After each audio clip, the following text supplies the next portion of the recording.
Hello and welcome to ASMR Ghost Stories. If you like getting just a little bit scared with the paranormal or strange happenings, welcome.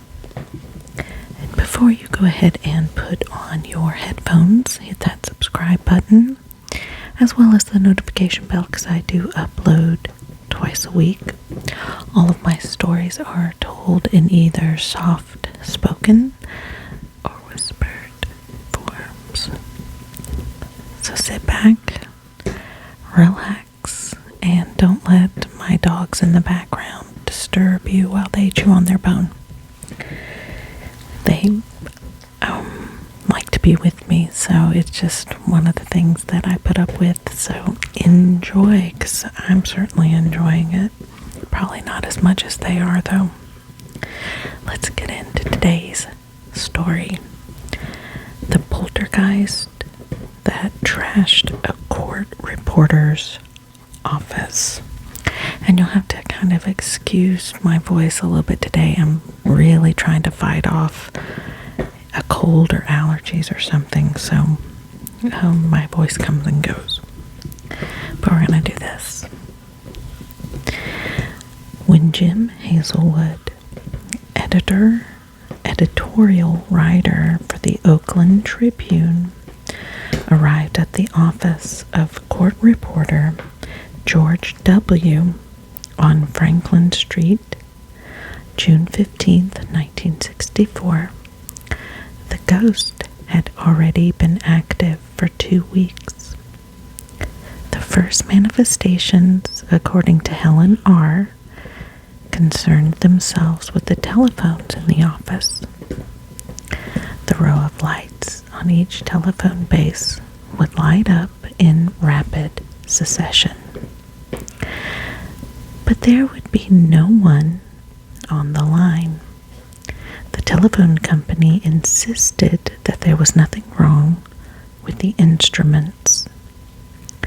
The disturbances centered next on the electric typewriters. The coil springs beneath the keys began to go limp, twisted together, and balled up. When the repairman came to take them away, they left replacement machines in order that work in the office might go on without interruption. Let me reread that sentence over again. It came out weird. When the repairman came to take them away, they left replacement machines in order that work. Okay. In the office and might go on without interruption. That the sentence still comes out weird. We're gonna keep going. The springs on the loan machines, however, began to suffer from the same mysterious mechanical affliction.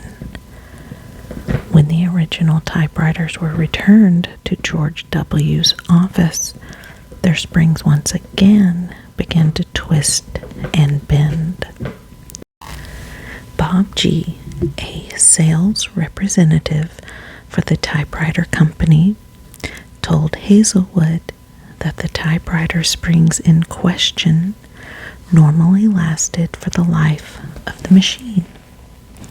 They hadn't replaced more than 3 of the springs in the last 10 years, but during the past few days, they had replaced about 100 in George W.'s machines. They had practically exhausted the stock of springs in the Bay Area. Hazelwood arrived at the office about 15 minutes after Officer Charles N. had completed an inspection tour of the suite. The inhabitants of the besieged office had decided to suffer in silence no longer.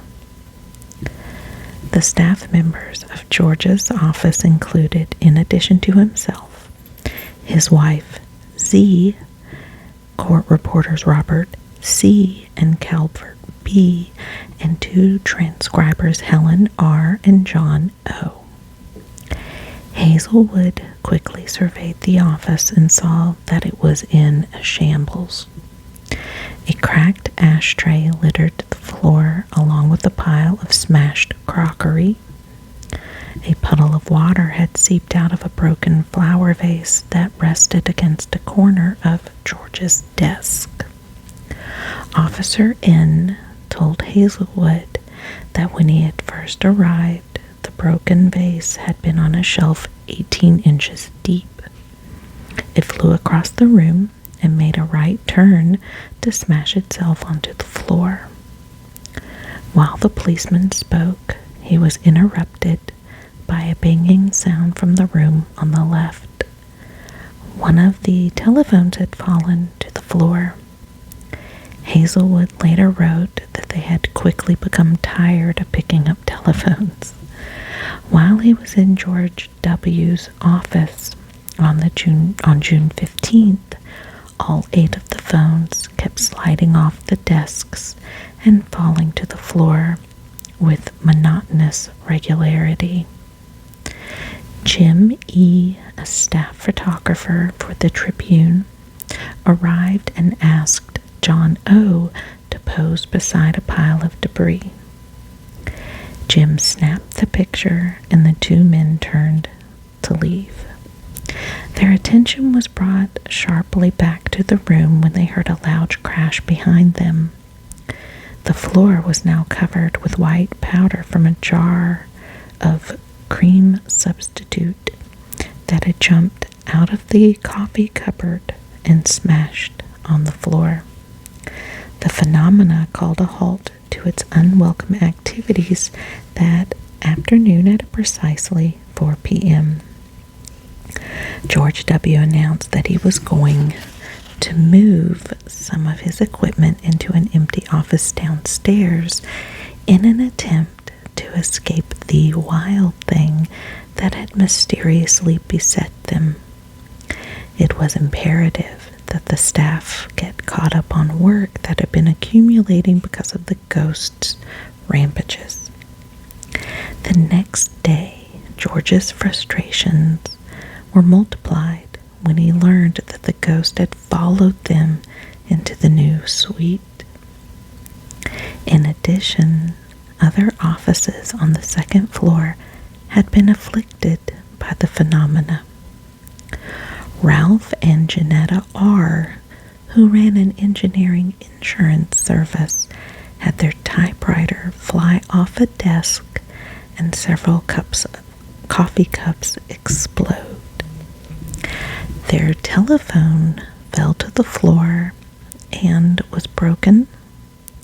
In another office on the second floor, dental technician Frank B. was mixing some paste when an asbestos board suddenly tore loose from the nails holding it to the wall.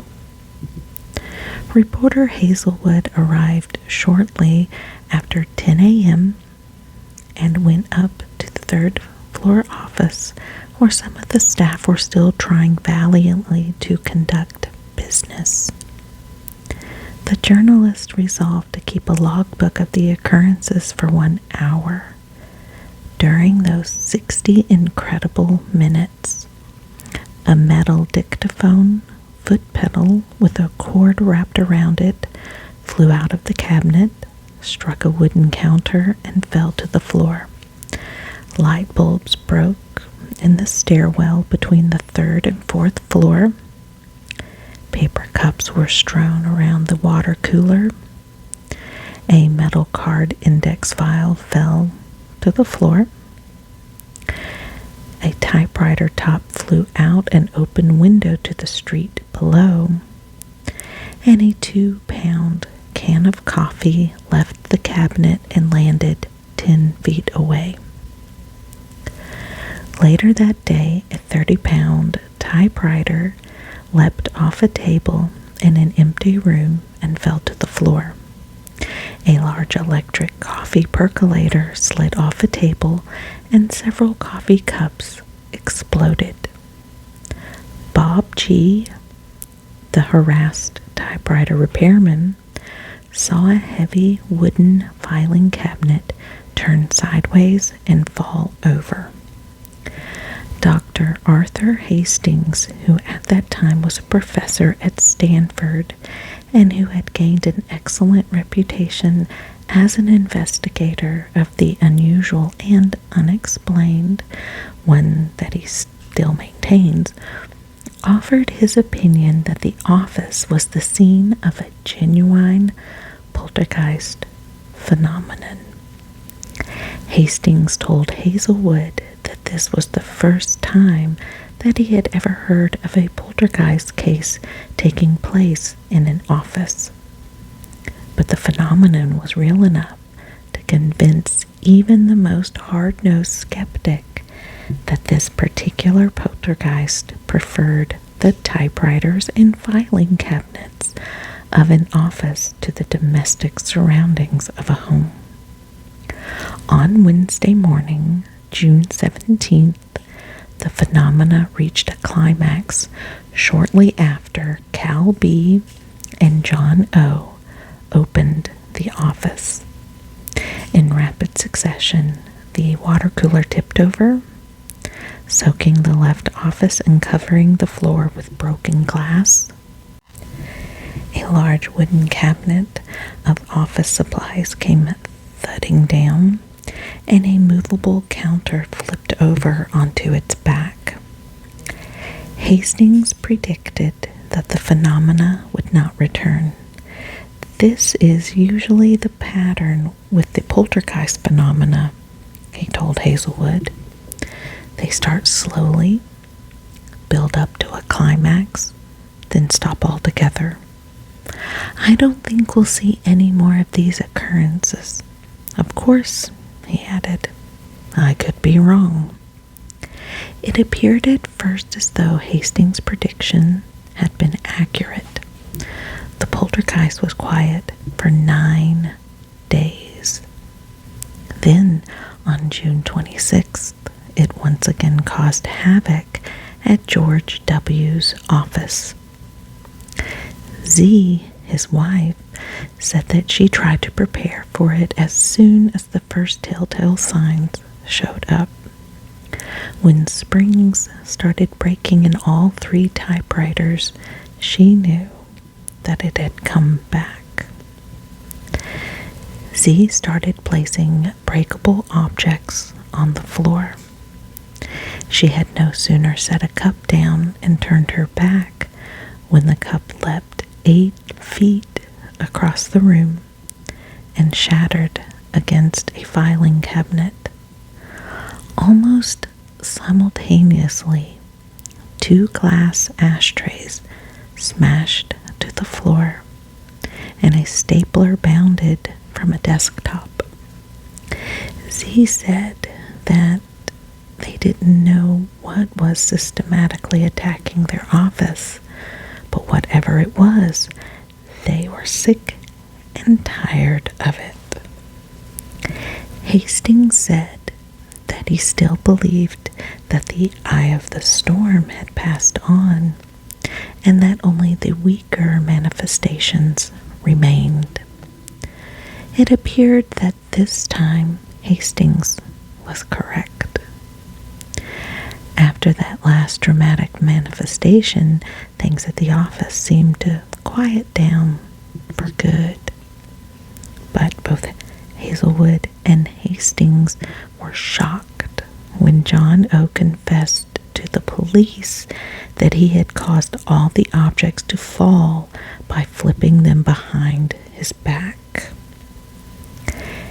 Hazelwood had been away on an assignment in San Francisco on June 29th, the day that the police had called the press conference to air O's confession. John had asked to speak first with Hazelwood, but the police convinced him that he should make his confession public before reporters from all the media. At the press conference, the police had outlined the 20-year-old court transcriber's confession, and John O. soberly nodded his head and agreed to the charges that the police read. The story of the young man's admission of guilt and trickery went out over all the wire services and was broadcast live on television. Another poltergeist case was, quote unquote, exposed as the work of a hoaxer. Immediately upon his return from San Francisco, Hazelwood started for John O.'s apartment, taking Leo C., a staff photographer, along as a witness. Hazelwood said that he knew, and John knew, that he couldn't have thrown all those things around the office. Almost in tears, John said that of course he wasn't responsible, but it was easier to admit to the disturbances and get the police off his back. The police interrogators kept suggesting ways that he could have caused things to fly and typewriters to break down. At the same time, they assured him that he would probably not be prosecuted. At last, to end the incessant interrogation as quickly as possible, John had simply agreed with them. The two journalists informed the police of John O.'s repudiation of his confession, but the police had solved the case to their satisfaction and gave relief, and great relief. Hastings said that John O. could conceivably have caused some of the accidents by trickery, but that there were too many aspects of the case that could not be explained by sleight of hand or by any natural causes. Although the classic poltergeist formula usually has a young person present who is in the throes of puberty, it was pointed out by reporter Hazelwood, that John O. was emotionally high-strung and sensitive.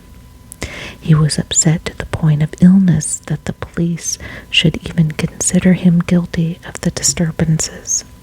It should also be noted that John had been recently married. Poltergeists have been known to plague those making marital adjustments, as well as those entering puberty. Hazelwood remained convinced of John O.'s innocence. In a letter dated July 30th, 1965, Hazelwood told me, "I suspected him, John O., almost from the first, and would have loved to have been able to expose him as the trickster. It was just not possible to do so. At the same time, all activity ceased the moment John O. left the building. This happened on several occasions. In fact, he was out of the room but not the building more often than not when the events occurred. I went into this as a hard-nosed reporter with almost 20 years in the business. I was prepared to scoff, expose, disbelieve. I came out of it absolutely convinced that the poltergeist phenomenon is a real one, which cannot be explained by our present knowledge of natural laws." So what do you think? Do you think someone was playing a trick? Or do you think the poltergeist activity actually happened? I'm curious. It kind of goes back and forth, and it leaves us with kind of a vague ending to the story. So what are your thoughts? Thank you again for watching, and if you have a story of your own, go ahead and email me or comment below. And thanks for listening to my dogs in the background. They're either snoring or chewing on a bone or licking or something, or just breathing heavily, so I guess it kind of adds to the ASMR experience. But I love them, so they come with me. Go ahead and hit that subscribe button and the notification bell. I do upload twice a week. And if you do have some suggestions, let me know. And until then, stay just a little bit scared.